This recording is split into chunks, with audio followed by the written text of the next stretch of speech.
Good morning everyone, welcome to my channel best education. आज best education में मैं अभ्यास लेकर आई हूँ काय का कारक का यानी केस का अभ्यास लेकर आई हूँ, जो मैंने कल आपको उसके बारे में समझाया था। आज हम इसकी एक्सरसाइज करेंगे। तो ये क्लास 4th का है, हिंदी व्याकरण है, हिंदी ग्रामर यानी।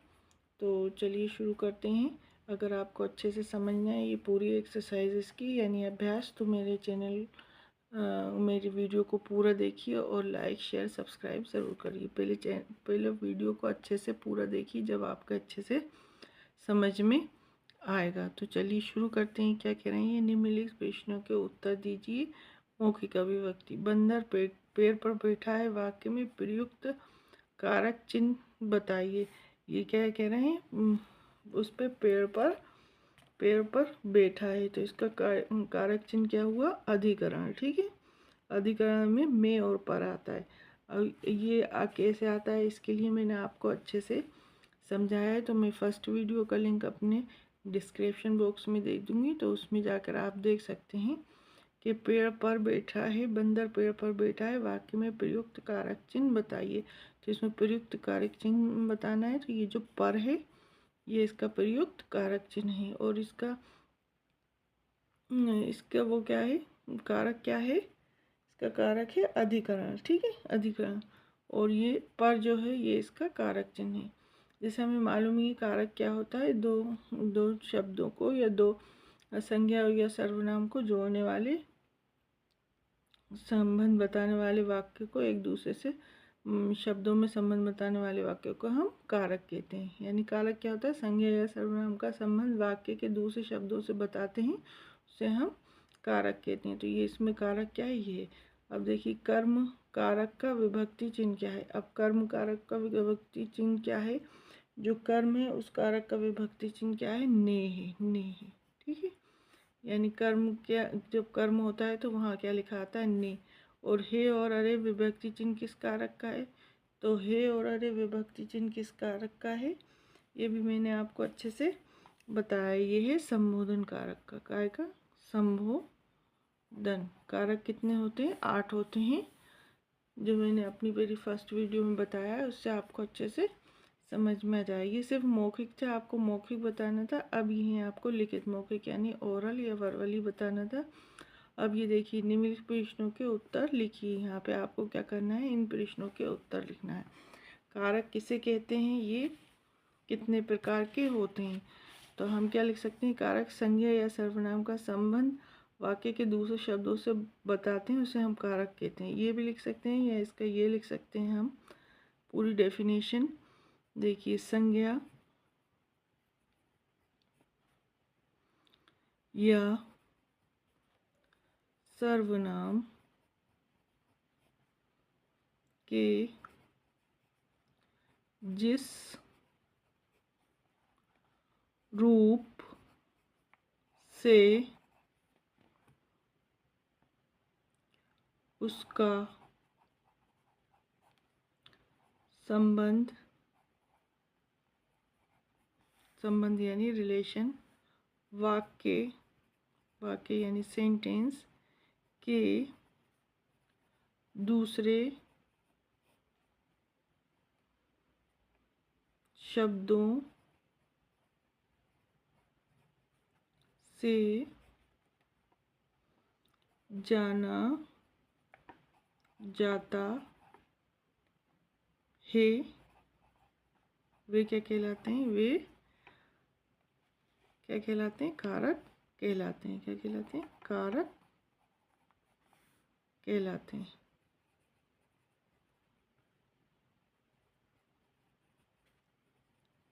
अब ये पूछना है ये कितने प्रकार के होते हैं? तो ये कितने प्रकार के होते हैं? ये 8 प्रकार के होते हैं। कितने प्रकार के होते हैं? ये 8 प्रकार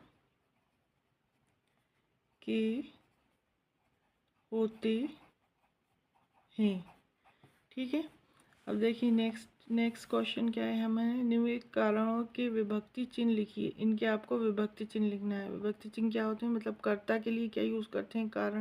करण के लिए, अपादान के लिए, अधिकरण के लिए, कर्म के लिए, संबोधन के लिए, संप्रदान के लिए, संबंध के लिए। ये भी मैंने अपने फर्स्ट वीडियो में अच्छे से समझाया है। अगर आपको अच्छे से समझना है तो मेरी पार्ट 1 वीडियो ज़रूर देखिए इसकी कारक की, ठीक है। तो इसमें क्या होगा, कर्ता का क्या है संबोधन चिन्ह में, ठीक है। उसके बाद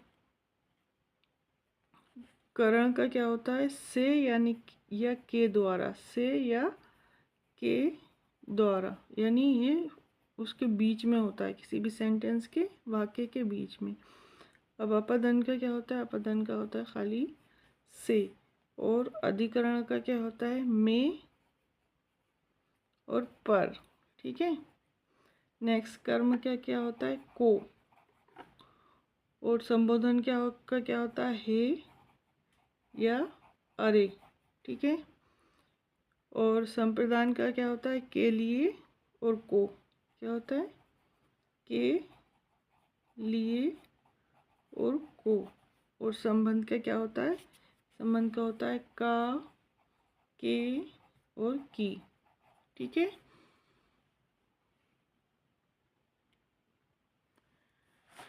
का की के, ठीक है। अब ये क्या कह रहे हैं, थर्ड क्वेश्चन है उचित कारक चिन्ह द्वारा खाली स्थान भरिए। उचित कारक चिन्ह द्वारा खाली स्थान भरना है आपको। जैसे कारक चिन्ह ये होते हैं, ठीक है, और कारक ये होते हैं, समझ में आया। तो ये क्या है, उचित कारक चिन्ह द्वारा खाली स्थान भरिए। आसमान तारे टिमटिमा रहे हैं, तो आसमान में क्या आ जाएगा, यहाँ कौन सा कारक आ जाएगा, में करता वाला। आसमान में तारे टिमटिमा रहे हैं। कविता बाजार सामान लाई, कविता बाजार से सामान लाई। और पेड़ कोयल कूक रही है, पेड़ पर कोयल कूक रही है, ठीक है। नेक्स्ट पेज पे देखते हैं अब हम। नेक्स्ट पेज पे है कपिल भाई लेखक है, तो यहाँ क्या जाएगा, कपिल का भाई, कपिल का भाई, कपिल का भाई लेखक है। अब क्या, जया मधुर गीत गाती है,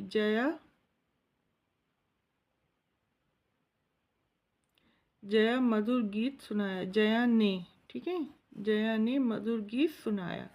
नेक्स्ट देखिए, तुम क्या कर रहे हो, अरे, तो इसमें क्या आ जाएगा, अरे, अरे तुम क्या कर रहे हो। और मैं श्रेष्ठ मिठाई लाई हूँ, मैं श्रेष्ठ के लिए, किसके लिए, मैं श्रेष्ठ के लिए, श्रेष्ठ के लिए मिठाई लाई हूँ। नेक्स्ट देखिए, अब नीचे दिए गए कारक चिन्हों का प्रयोग कर एक एक वाक्य बनाइए। आपको इन कारक चिन्हों का प्रयोग करके एक एक वाक्य बनाना है। यानी के लिए यानी मैं हसन के लिए, मैं हसन के लिए चश्मा लाई हूँ, क्या हो गया वाक्य में प्रयोग, ठीक है। तो ये के लिए आ जाएगा, क्या आ जाएगा, कारक चिन्ह के लिए। अब की, तो की के लिए क्या हो जाएगा, रवि की बहन, रवि की बहन रीता है। नेक्स्ट दीदी के द्वारा, ठीक है ना, क्या है ये, के द्वारा।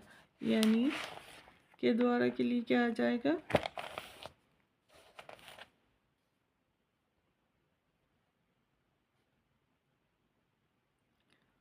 हमारा, हमारा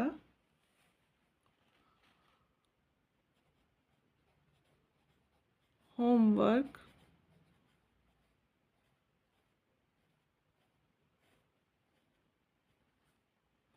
होमवर्क मोहन के द्वारा हुआ, ठीक है। हमारा होमवर्क मोहन के द्वारा हुआ। अब को के लिए क्या आ जाएगा,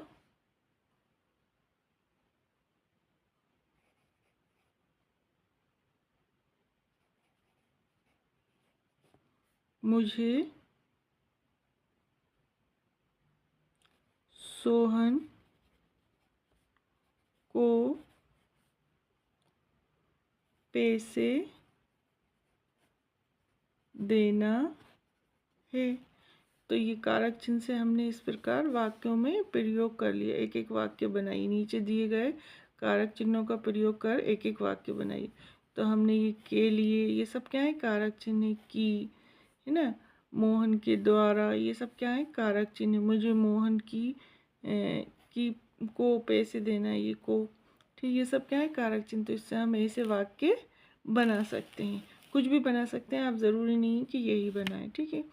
अब देखिए इसके बाद क्या है, बहुविकल्पीय प्रश्न, ठीक है, यानी सही उत्तर वाले विकल्प पर आपको सही चलना है। कारक के भेद होते हैं, कितने होते हैं, 4 होते हैं, 6 होते हैं, 8 होते हैं या 10 होते हैं। तो कितने होते हैं, 8 होते हैं। तो हम इस पर टिक लगा देंगे। नेक्स्ट देखिए, कर्ता कारक का विभक्ति चिन्ह है। कर्ता कारक का विभक्ति चिन्ह क्या है, ने, ये मैंने आपको पढ़ा है ना, ने।